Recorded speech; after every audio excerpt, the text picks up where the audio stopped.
to me. I'm very excited to have Jennifer Brace, Ford's Chief Futurist. Yeah, hi.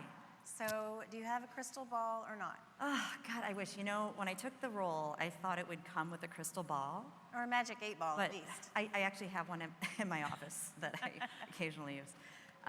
But yes, I like to say I have the coolest title at the company, although somewhat misleading, because I will also tell you I can't actually predict the future. But instead, what I say is we help people prepare for it. And we do that by tracking what we see happening around the world in what we call the STEEP categories. And that stands for social, technological, economic, environmental, and political. And you'll notice I did not say automotive.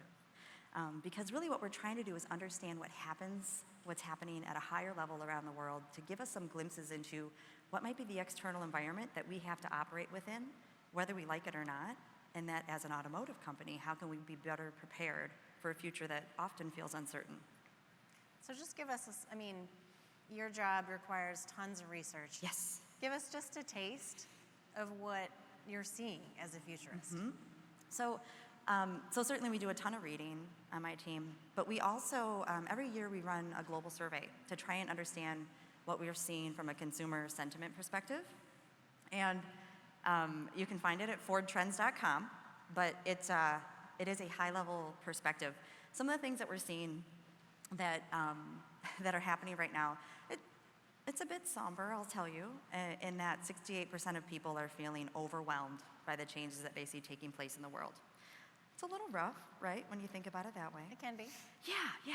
But what we see is people are looking to find opportunities where they can kind of get their little joy snacks, if you will, where they can, the things that they can own, they're leaning into those. So one of the ways that we see people leaning into it, they'll say that they're not going to kind of put off the things that they want today for a future that feels uncertain.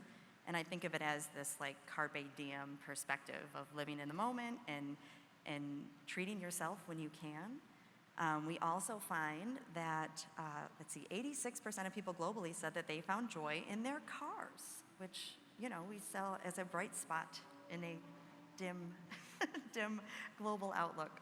I think cars bring a lot of joy. Yeah. Lots of joy. And that takes me to really, let's talk a little bit from the customer perspective.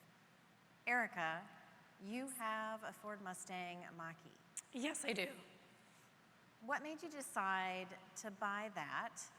And do you feel like an early adopter? Well, first off, yeah, I would definitely consider myself an early adopter. I purchased it the 2021 when it first came out. What prompted me to buy it was just kind of coincidence.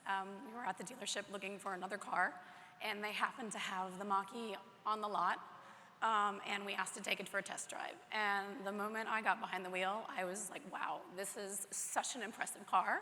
I love driving.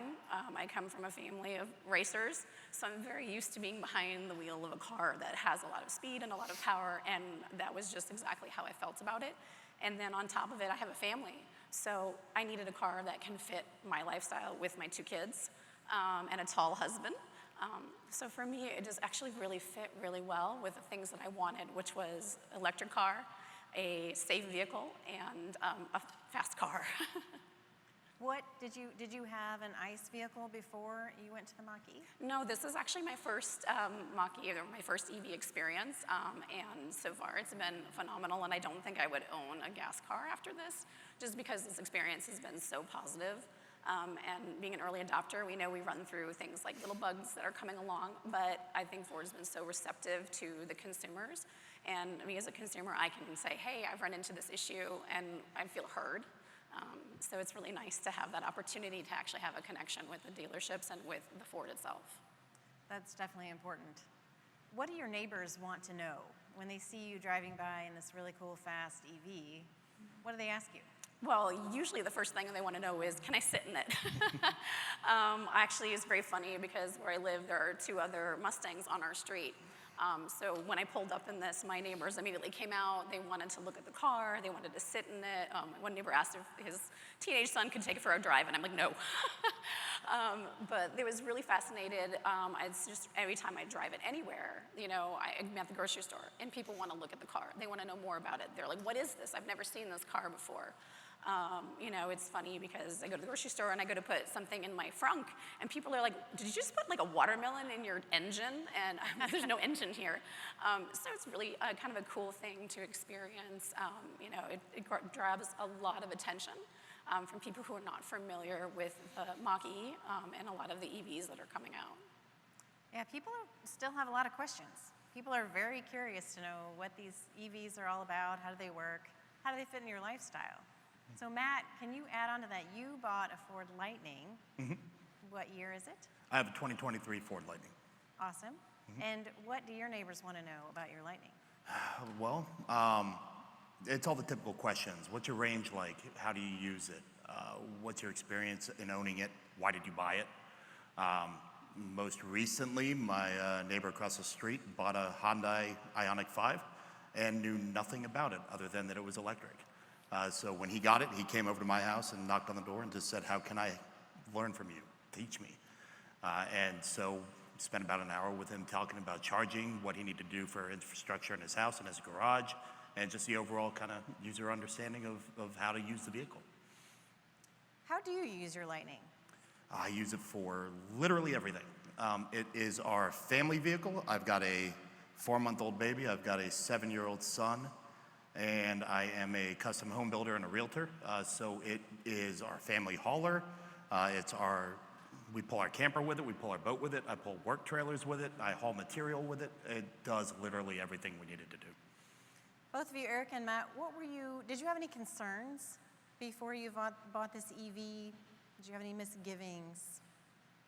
I mean, I think for me, I think it's pretty standard, you know, range anxiety, right? I think most people are concerned about that. I'm lucky enough that I have solar on my house, so I have a charger at home, and so that gives me a great opportunity. And I'd take it everywhere. I mean, I've taken road trips in it. So I think the biggest thing at first was just getting used to making sure that I have enough to go where I need to go, and I know where to stop along the way. So that was really the only thing for me that was like, okay, I have to adapt to this new lifestyle of how do I charge my vehicle versus stopping at a gas station. Right, right. And that's one thing people are trying to figure out how to get used to that. How about you, Matt? I was a bit of an early adopter. This is my third EV now, so we had a 2016 Tesla, a 2018 Tesla, and now the Lightning. So back in the early days, it was charging infrastructure, it was range anxiety. When I first got the car, it went in for just a quick service and they gave us a loaner, and we actually ran out of electricity and had to find a destination charger before we got home with it. So we got to learn a little bit of the hard way of some of the challenges and how to be proactive about dealing with it, which most of those issues are now gone with availability of charging infrastructure being much more readily available. But those are some of the initial worries. Jen, weighing in as a futurist, how is this evolving then as people adapt and learn, as Erica and Matt have, about how to use their EV and how it fits into their life? Yeah, so there's something that we track that we call the green paradox. And what this is like 80% of people globally saying, oh, I'm doing things or I want to be doing things to help the environment. But when you dig just a little bit deeper, like more than half of them also say, well, I'm really only willing to make a change if the inconvenience to me is small or non-existent. And I feel like when we're talking to early adopters, you guys are willing to lean into that. But I feel like as we're moving into the early majority, it really is about, it needs to feel like a really easy choice. It needs to feel like that change is small or non-existent. One of the other things that comes to mind that we hear people say that I love hearing your guys' perspective on is that they're waiting to buy an EV until more of their friends or neighbors have it. And my guess is, it sounds like you guys are getting a lot of questions from friends and neighbors. So you are that voice in the community. Oh yeah, definitely, yeah. Yeah. It seems like a lot of people are concerned about infrastructure, getting from place to place. How does that really play out in reality for the two of you? Do you want to start, Matt? In reality, it's no different. In my daily use of the vehicle, usually about 100 miles of range is all I need. So from a daily perspective and a use perspective, it's no different than any other vehicle. The only time we have to do any little bit of planning is when it's a road trip, which for my family and our situation, less than once a year probably. So our use of the vehicle is exactly the same as any combustion engine would have been. It's no different. So you just plug in when you get home? Yep, plug in when I get home, charges 90% every single night, and off I go in the morning. Okay, Erica? Yeah, I mean, similar, I charge every evening, or not every, but like every other evening. Most of my commuting is done within, about a 30 to 40 mile radius. I do longer trips, San Antonio, Waco, those types of things. And I just plan. I'm just like, okay, I know where I'm going to stop. I'll just tap, kind of like get my car back up to 80%, and then I'm back on my way without much delay, which is great. So yeah, I mean, I don't think that if I was doing long road trips like across the country, I think the biggest thing is we plan for in advance. And one of the good things with Ford is that you can do that within the car itself. As you're driving, it tells you how much range you have and where you can charge and how long it'll take you to go. So if I'm planning a longer trip, I can plan that out well in advance to make sure I'm ready. And also, because I'm usually traveling with my kids, prepare my kids for those stops along the way too, that we're going to be there for half an hour, and that's okay. It's almost a built-in rest stop. Yes. How do you plan your route? Usually for me, I just take a look at like where we're going. I try to find chargers, like I said, because I have my kids, that we're going to be able to make a stop that has something interesting that we can do in the meantime. So it's not necessarily dependent on, it has to be the closest to the interstate. Sometimes it's like, it's a random charger kind of off to the side, but there's a really nice park right there. So we can spend those 30 minutes at the park while we kind of charge up a little bit and then be on our way. Or like, hey, we know we're going to want to eat around this time, so let's just make the stop there where there's a charging station instead of going another half an hour down the road where there might not be. So it's just making those slight adjustments when we plan a trip. Matt, you have a Lightning, which does truck things. And EV trucks are newer, of course, than EV sedans and small vehicles. What are you finding? Is there anything that's surprising to you about having an electric truck? So I live in the Texas Hill Country. Like I said, I do tow a lot. We tow 7,000-pound camper, we got a 5,000-pound boat, and then various work trailers, various materials. My favorite part about it is obviously the torque and my ability to maintain speed up hills it's effortless. I don't have to worry about downshifting, have to worry about the noise, don't have to worry about high RPMs and seeing a valve train come out of my hood or anything like that, But it's just been a fantastic work truck. It's done everything I've asked of it and more. What would you both say to someone who is curious, but they're skeptical about EVs? You want to start? So, yes, especially with my contractors, with a lot of the people in my area of Texas. We're relatively rural, so it's pickup trucks, a lot of towing trailers, a lot of doing stuff. And the skepticism always comes down to, well, you can't tow more than 150 miles. My question to that is always, well, how often do you actually do that? To me, it seems that a lot of people are kind of latching on to, I need this ability to do this one thing I'm going to do one time in my ownership of the vehicle. For me, it comes down to, look, it costs me 20 bucks in electricity to drive 1,000 miles. All of those fuel savings, all the maintenance savings, everything there, if I ever have to tow more than 150 miles, I'll go rent a truck and be well more covered in my cost of operation than I would have been having a combustion engine for the one time I'm going to tow a trailer 500 miles.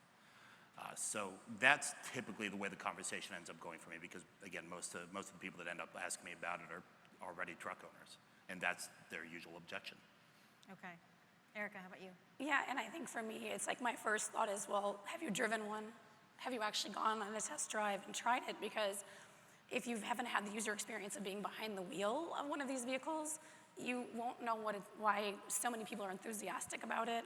And I think a lot of people don't really understand. They see this big price tag at the beginning when they go to purchase a vehicle, and that scares them. And when you think about it in the long term, the overall cost of an EV in its lifetime is still less than it would be for a gas vehicle because the maintenance is so much less. The over-the-air updates that we receive are great because I don't have to go anywhere. It just happens while it's parked on my driveway. So there's a lot of maintenance going on behind the scene that I don't see, that I don't even have to think about and worry about. you know, and just not having to take my car to get an oil change or those types of things, just the regular tires, brakes, and those types of things. It's great because I don't have those maintenance costs that I would have had with a gas vehicle. And I think a lot of people are deterred by that because they don't realize that that is a huge advantage. There are more EV choices than ever. You could have picked lots of different vehicles, but you picked Fords. Tell me why you picked this specific vehicle over any of the others that you could have chosen. So for me, there only was two options in what I was looking for because I needed the truck for how our lifestyle had changed. Just had another kid, we've gotten into camping, like I said, so I needed something that can pull and something that can fit a lot of space in while fitting all the kids in the family. So I had the choice between the Rivian and the Ford, and I simply needed the space. I needed to be able to fit the car seats in there. I needed, American as this sound, I needed a bunch of cup holders for all the various stuff and toys and everything that goes in there. So many cup holders. You have to have them. Can never have too many. So when we started looking at all that and the size of the front, just giving me the ability to keep the stroller up there while having tools up there and having the kids in the car, it just made the perfect sense, and it was the perfect vehicle for what our family needed. Yeah, and for me, it was partially aesthetic. I mean, the look of the Mach-E is not like any other car that's on the road. And as well as the comfort of it on the inside. I'm tall, my husband's tall. We've owned a lot of vehicles and we just feel like we're driving like this. And I want to be able to be comfortable, and I have two kids in car seats in the back, and they need to be able to be comfortable. And that was part of our test drive when we took the car out, was can we fit the stroller in the back?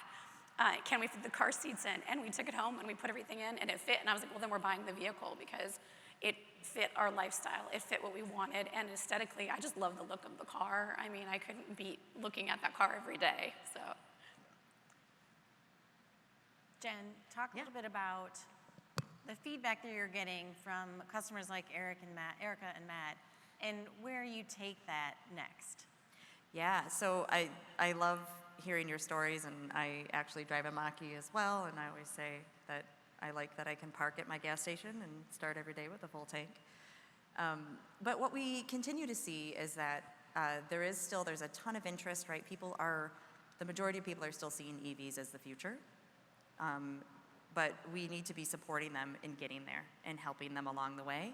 I think it's still really important, in particular with where we're at now, to offer a full spectrum and a lineup so that we can support our customers with wherever they're at on their journey. But there is so much power in getting to drive the vehicle because it does feel different, and immediately it feels fun, it is quiet, and it's so impactful to get people behind the wheel. So I think a lot of it is helping to continue to support our consumers with where they're at, continuing to get them butts in seats, quite frankly. Getting them behind the wheel is super helpful, but also just recognizing that there are still things that we are continuing to work through, right, in terms of having them feel confident in their choices, whether it's from infrastructure or getting to hear personal stories from people that they know and trust within their community. So I think it's just all about continuing to support that journey as we move forward. Okay, last question. What has been a pleasant surprise about your ownership journey with your EVs? I mean, for me, the pleasant surprise is I just want to drive my car. Like, I mean, I've had many vehicles in my lifetime, and I've even owned like nice sports cars, but for some reason, I just want to be behind this car all the time. I love just going on little road trips, even if it's just to the grocery store, to get out, driving through the hills where I live, and it's been so surprising how like I can be so in love with the car when I've had all these other vehicles in my life, but this is just the one that I'm so attached to. For me, it's been the overall kind of experience, but not necessarily just while driving. It's how the EV experience has kind of integrated its way into my entire life. It's now a part of my phone. It's a part of my home ecosystem. It's a part of our daily routine. It's also translated into kind of how we manage the electricity in our home and manage consumption of everything, because I now measure that for cost. It's self-employed. Everything for me is cost of ownership. So it's just been fascinating to me how it's gone from a vehicle that I just kept in the garage, and my interaction with it was washing it and oil changes, to now utilizing it, monitoring it, starting it from my phone, starting it from my home, and how it's worked its way into every facet of our life. Jen, Erica, Matt, thank you so much. Yeah, you're welcome. Enjoy the rest of your day. Thank you.